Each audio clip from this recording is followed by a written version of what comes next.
সুপ্রিয় দর্শক, আসসালামু আলাইকুম। আপনাদের সবাইকে স্বাগত জানাচ্ছি এখনকার আলোচনায়। আপনাদের সঙ্গে আছি আমি সিরাজুল ইসলাম। দর্শক, সিরিয়ায় বাশার আসাদ সরকারের পতন হয়েছে। সেখানে এমন একটা সরকার ক্ষমতা এসেছে যে সরকারের উপরে কারোর ভিন্ন মাত্রার প্রত্যাশা ছিল, আর কেউ কেউ জানে এই সরকার সিরিয়ার স্বার্থ রক্ষা করতে পারবে না। কেন স্বার্থ রক্ষা করতে পারবে না? আর যারা ভাবছিল এই সরকার তাদের খুব পছন্দের সরকার, কেনই বা তারা ভাবছিল এটা পছন্দের সরকার? আর এই যে সিরিয়ার প্রেসিডেন্ট আহমেদ আল সারা, যার নানামুখী কথা কর্মকাণ্ড নিয়ে মুসলিম বিশ্বে বেশ বড় রকমের বিতর্ক সৃষ্টি হয়েছে। কেনই বা এই বিতর্ক? তুরস্কের সিরিয়ার রাজনীতিতে বিশেষ করে এই আহমদ আল সারাকে ক্ষমতায় বসানোর ক্ষেত্রে তুরস্কের প্রেসিডেন্ট রজব তাইয়েপ এরদোগানের বিশেষ ভূমিকা ছিল। যদি আহমেদ আল সারা মুসলিম উম্মার জন্য বা সিরিয়ার জাতীয় স্বার্থের জন্য খুব উপযোগী না হন, তাহলে কেন এরদোগান তাকে ক্ষমতায় বসানোর জন্য এতটা মরিয়া ছিলেন? এবং এখন এত বিতর্ক আসলে কেন হলো? সিরিয়ার ভেতরের রাজনীতির গল্পটা আসলে কি? সুপ্রিয় দর্শক, আজকের এই ভিডিওতে আমরা সিরিয়ার ভেতর বাইরের মূল গল্পের আদ্যপান্ত জানার চেষ্টা করব। আহমেদ আল সারার বাস্তবতা, অনেক বর্তমান যে রাজনৈতিক কর্মকাণ্ড, বর্তমান যে অবস্থান, এইগুলো আমি আপনাদের সামনে চেষ্টা করব যথেষ্ট পরিষ্কার করে দেওয়ার জন্য। আশা করি আপনারা শেষ পর্যন্ত সঙ্গে থাকবেন। আর ভিডিও যদি ভালো লাগে তাহলে লাইক, কমেন্ট, শেয়ার করবেন এবং চ্যানেলটি সাবস্ক্রাইব করে সাথেই থাকবেন। দর্শক, 2013-14 সালের দিকে ইরাক এবং সিরিয়ায় হঠাৎ করে আবির্ভূত হলো পাগড়ি পরা একদল যোদ্ধার, যারা ইসলাম কায়েম করবে, যারা খেলাফত প্রতিষ্ঠা করবে এবং ইসলামী শাসন ব্যবস্থা সেই খোলাফায়ে রাশেদিনের সোনালী অধ্যায় ফিরিয়ে আনবে। ইরাক এবং সিরিয়ায় অসম্ভব দ্রুত গতিতে তারা ঢুকে পড়ল এবং এবং বানের পানির মতো অসম্ভব দ্রুত গতিতে চারিদিকে ছড়িয়ে পড়ল। সিরিয়ার বিরাট অংশ তাদের কন্ট্রোলে নিয়ে নিল, ইরাকের বিরাট অংশ কন্ট্রোলে নিয়ে নিল। মাথায় পাগড়ি, বেশিরভাগই কালো, বেশ বড় বড় দাড়ি, গায়ে জুব্বা, দেখতে একেবারেই ইসলামী আমলের লোকজনের মতো, ইসলাম অনুসরণকারী লোকজনের মতো। দেখে বোঝার উপায় নেই তারা মুসলমান নয়, তারা মুসলিম উম্মার জন্য কাজ করছে না, তারা সত্যিকারের খেলাফত প্রতিষ্ঠা করতে আসেনি। তাদের চেহারা, সুরত, এগুলো দেখে বোঝার কোনো উপায় ছিল না। ঘোষণাটা তারা খুব মুখরোচক দিয়েছিল, খেলাফত কায়েম। সারা বিশ্বের সাধারণ মুসলমানরা ব্যাপকভাবে তাদের এই বক্তব্য, তাদের এই চিন্তা চেতনা, তাদের এই কথাকে গ্রহণ করলো। একেবারে বলা যায় গোগ্রাসে গিলল। কিন্তু পেছনে থেকে গেল অনেক কালো অধ্যায়, ইতিহাসের অনেক সম্ভাব্য কাহিনী। কি সেই কালো অধ্যায় এবং কি সেই সম্ভাব্য করুণ কাহিনী? কালো অধ্যায় হলো এই যে যারা খেলাফত প্রতিষ্ঠার নামে বানের পানির মতো ছড়িয়ে পড়লো ইরাক এবং সিরিয়ায়, তারাই অল্প কিছুদিনের ভেতরেই এমনভাবে মানুষ হত্যা শুরু করলো, নারীদের ধর্ষণ করলো, এমনভাবে অত্যাচার, নির্যাতন, নিপীড়ন চালালো এবং এমনভাবে জোর জবরদস্তি করলো, সরকারি বাহিনীগুলোকে নাস্তানাবুদ করে দেওয়ার চেষ্টা করলো এবং তাদের কর্মকাণ্ডের ভেতর দিয়ে খুব অল্প সময়ের ভেতরে পরিষ্কার হয়ে গেল এরা খেলাফত প্রতিষ্ঠা করতে আসেনি, এরা কারোর হয়ে বিশেষ কোনো এজেন্ডা বাস্তবায়ন করতে এসেছে। খুব দ্রুতই বিষয়গুলো অনেকের কাছেই স্পষ্ট হয়ে গেল।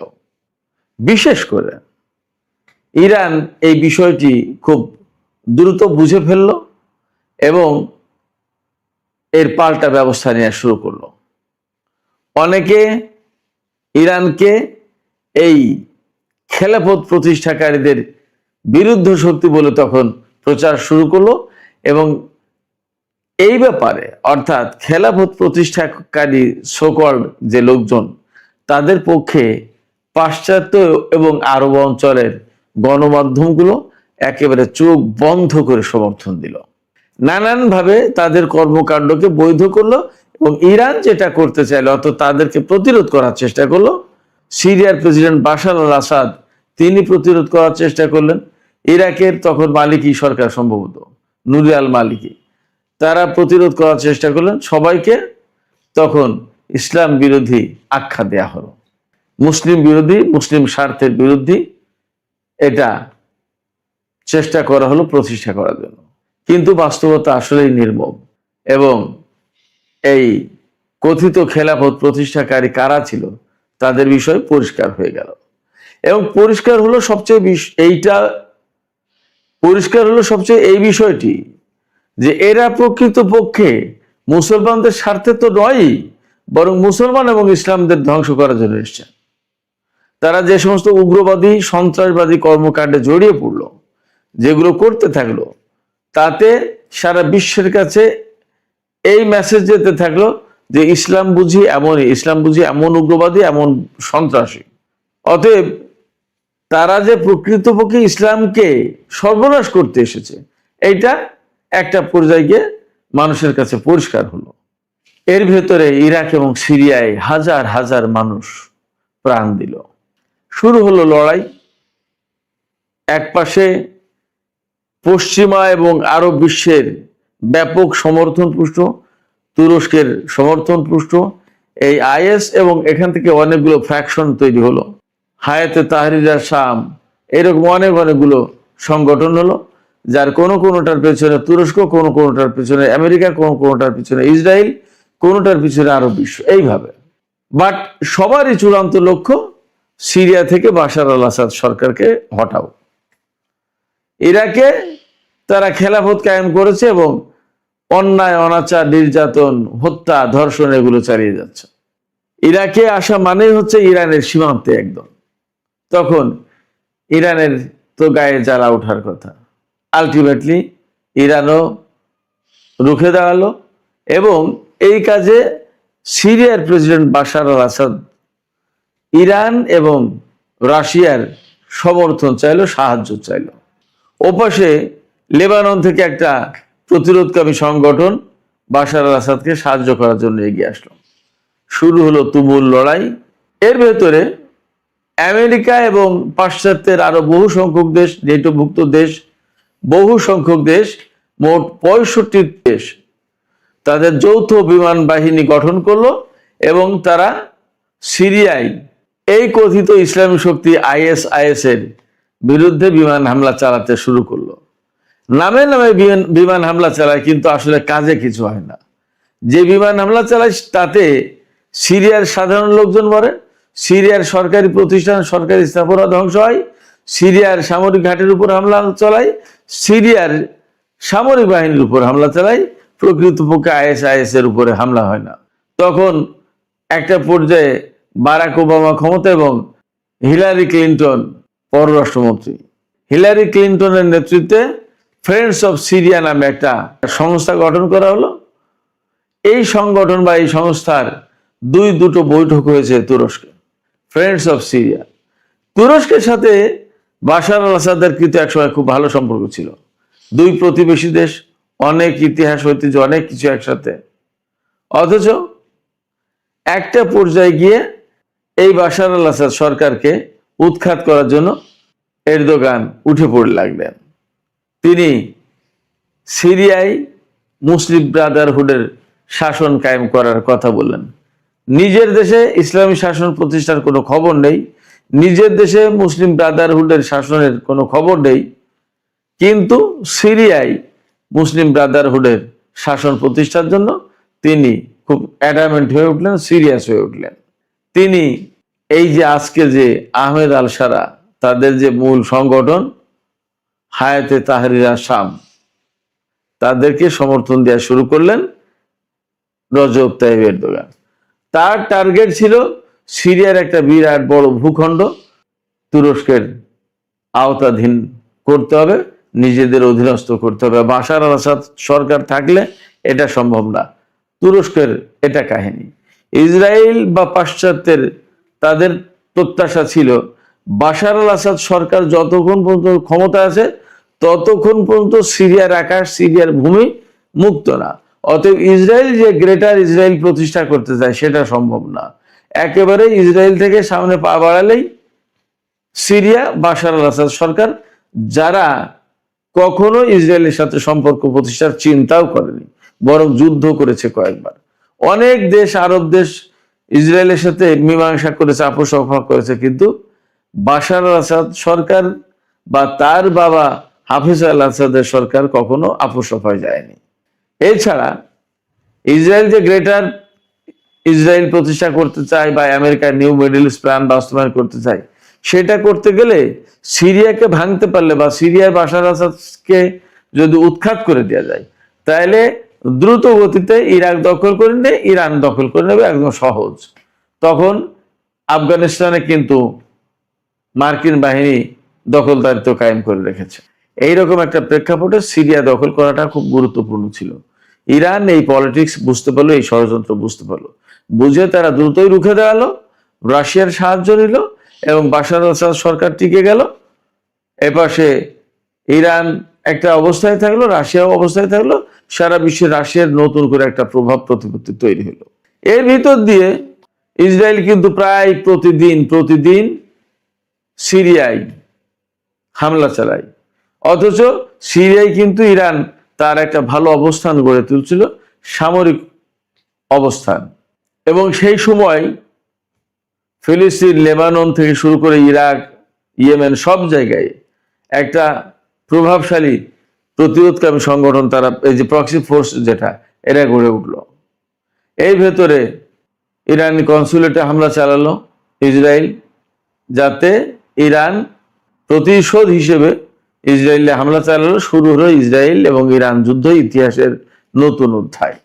এইগুলো করতে করতে করতে করতে এর ভেতরে যখন সিরিয়াটা বেশ অস্থিতিশীল, ইসরায়েলের হামলা, ইরানের সাথে ইসরায়েলের যুদ্ধ ইত্যাদি ইত্যাদি মোকাবেলায় বেশ একটা অস্থিতিশীল, ঠিক সেই মুহূর্তে তুর্কি সীমান্ত থেকে শুরু হলো বাশার আল আসাদ সরকার বিরোধী আন্দোলন। একেবারে পঙ্গপালের মতো লেলিয়ে দেওয়া হলো। খুব একটা নাজুক সময়ে, যখন ইরান, রাশিয়া, বাশার আল আসাদ সরকার বা অত্র অঞ্চলের যে সমস্ত প্রতিরোধকামী সংগঠন যারা ইসরায়েল এবং আমেরিকার বিরুদ্ধে কাজ করে, তাদের বিরুদ্ধে লেলিয়ে দেওয়া হলো। তুরস্ক এই কাজটা করলো, এরদোগান। এবং তখন এমন পরিস্থিতি যে তাদের বিরুদ্ধে যদি সিরিয়ার আসাদ সরকার সামরিক বাহিনী নিয়ে যুদ্ধ শুরু করে, তাহলে সিরিয়ায় রক্ত গঙ্গা বয়ে যায়, অর্থাৎ সিরিয়ায় প্রচন্ড রকমের হানাহানি, মারামারি শুরু হয়। এটা বাদ দেওয়ার জন্য, এটা এড়ানোর জন্য বাশার আল আসাদ সরকার অনীহা প্রকাশ করলো এবং বললো যে এটা আমরা করতে চাই না। তখন ইরান এবং রাশিয়া বললো আচ্ছা ঠিক আছে, যার দেশ সে যদি করতে না চায় তাহলে তাকে ছেড়ে দেওয়া হোক। তখন বাশার আল আসাদ সরকার রাশিয়ায় আশ্রয় নিলেন এবং সিরিয়া এই জোলানির নেতৃত্বে হায়াতে তাহরির শামের অধীনে চলে গেল।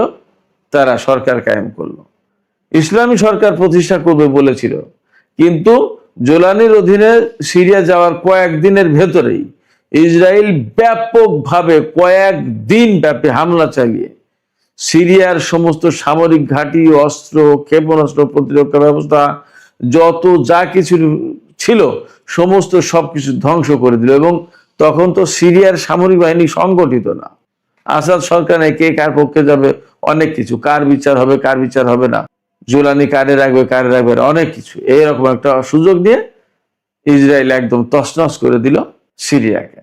এরদোগান কিন্তু কিছুই বলেননি, কিছুই করেননি। এই পরিস্থিতিতে আজকে জোলানি সিরিয়ার প্রেসিডেন্ট হিসেবে ইসরায়েলের সাথে শান্তি চুক্তি করার চেষ্টা করছেন, নিরাপত্তা চুক্তি, যাতে সিরিয়া ভালো থাকে। ইসরায়েলের হাতে যেখানে গ্রেটার ইসরায়েল প্রতিষ্ঠা করার পরিকল্পনা, পাশ্চাত্যের দেশগুলোর হাতে যখন নিউ মিডল ইস্ট প্ল্যান বাস্তবায়নের পরিকল্পনা, তখন জোলানি ইসরায়েলের সাথে শান্তি চুক্তি করে তার দেশে শান্তি নিশ্চিত করতে পারবে, এটা কি সম্ভব? এবং তুরস্কের প্রেসিডেন্ট রজব তাইয়িপ এরদোগান ঠিকই চুপচাপ বসে আছেন। শুধু তাই না, খুব সম্প্রতি আমি একটা খবর দিয়েছি একটা ভিডিওতে, রাজধানী দামেস্ক থেকে মাত্র 20 কিলোমিটার দূরে ইসরায়েল হাসপাতাল প্রতিষ্ঠা করেছে। এই হাসপাতাল প্রতিষ্ঠার সুদূর প্রসারী পরিকল্পনা আছে।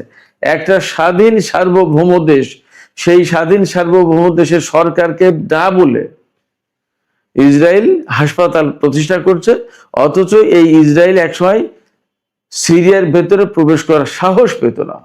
আজকে জোলানি সরকার বসিয়ে এরদোগান সাহেব সেই ব্যবস্থা করে দিয়েছেন। একথা বলতে এখন আর আসলে কোনো দ্বিধা নেই। সেক্ষেত্রে কে যে কার হয়ে কখন কোন ভাবে কাজ করে বলা এবং বোঝা মুশকিল।